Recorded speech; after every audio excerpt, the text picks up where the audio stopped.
اے نبی تم نے دیکھا اس شخص کو، اس کے حال پر غور کیا جس نے اپنی خواہش نفس کو اپنا الہ بنا لیا ہے؟ اللہ اکبر، الہ، لا الہ الا اللہ، کلمہ توحید کا مرکزی لفظ یہاں آ رہا ہے، من اتخذ الہہ ہواہ، جس نے اپنی خواہش نفس کو اپنا معبود بنا لیا، الہ بنا لیا۔ افانت تکون علیہ وکیلا، کیا آپ ایسے شخص کی کوئی ذمہ داری لے سکتے ہیں؟ سود حرام ہوا کرے جی، حرام ورام، ہمارا دھندا جو ہے وہ آگے بڑھ نہیں سکتا، تو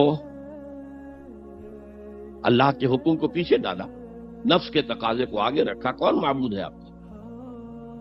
نام عبداللہ رکھیے، نام عبد الرحمن رکھیے، ہے عبد النفس، نفس کے بندے، نفس کے غلام۔ یہ میں نے یوں سمجھیے کہ جیسے میں نے ہجرت اور جہاد کی ڈیفینیشنز کی تھی۔ ہجرت کا بیس کیا ہے؟ پوچھا گیا ایو الہجرت افضل ہو یا رسول اللہ، اے اللہ کے رسول بتائیے سب سے اعلیٰ ہجرت کون سی ہے، افضل؟ فرمایا ان تہجر ما کرہ ربک، ہر اس چیز کو چھوڑ دو جو تمہارے رب کو پسند نہیں۔ آج رات ہی سے آپ ہجرت شروع کر سکتے ہیں۔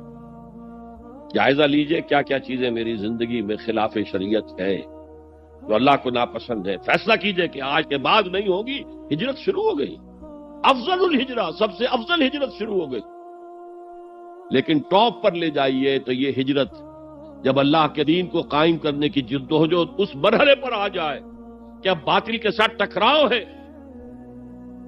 اور اب چاہیے کہ ساری قوت ایک مرکز پر جمع ہو جائے، ہجرت فرض کر دی گئی، وہ ہجرت گھر بار چھوڑ کر، اہل و عیال کو چھوڑ کر، اور مکے کے بھیڑیوں کے رحم و کرم پر چھوڑ کر اپنے گھر والوں کو، جو لوگ ہجرت کر کے آئے۔ حکم تھا، ہجرت مدینہ فرض تھی، ہجرت حبشہ فرض نہیں تھی، صرف اجازت تھی کہ جن سے سختیاں نہیں جھیلی جا رہی مزید وہ چلے جائیں۔ تو ہجرت کا یہ ابتدائی نقطہ، انتہا یہ جہاد، المجاہد من جاہد نفسہ، جہاد تو یہاں سے شروع ہو گیا، اپنے نفس کے خلاف جہاد کرنا۔ صبح نفس نے کہا ابھی سو جاؤ، آپ نے نفس کی بات کو رد کیا، اپنا کمبل اٹھا کے پھینکا، اٹھے، وضو کیا، نماز کے لیے آپ مسجد چل دیے، آپ نے جہاد کیا نفس کے خلاف۔ یہ افضل الجہاد ہے، اور سب سے چوٹی اوپر یہ ہے کہ جب وہ حق و باطل کی جنگ ہو تو جان ہتھیلی پر رکھ کر میدان میں حاضر ہوتا۔ اسی طرح یہ جو شرک فی الاطاعت ہے، میں نے آپ کو اس کی ابتدا بھی بتا دی انفرادی سطح پر۔ افرأیت من اتخذ الہہ ہواہ افانت تکون علیہ وکیلا، کیا تم نے غور کیا اس شخص کی حالت پر جس نے اپنی خواہش نفس کو اپنا معبود بنا لیا، الہ بنا لیا، کہہ رہا ہے لا الہ الا اللہ، لا الہ الا اللہ، لیکن الہ تو اس کا لفظ ہے۔ اب اس کو انتہا پر لے جائیے۔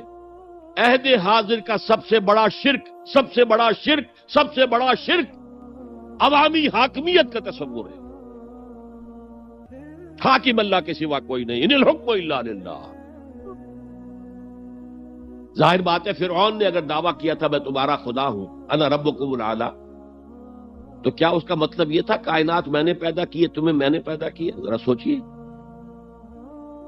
کیا وہ بزرگ موجود نہیں ہوں گے جنہوں نے اسے دیکھا ہو کہ آج اس کی ولادت ہوئی تھی، کل اس کی کوئی اور سیریمنی ہوئی تھی؟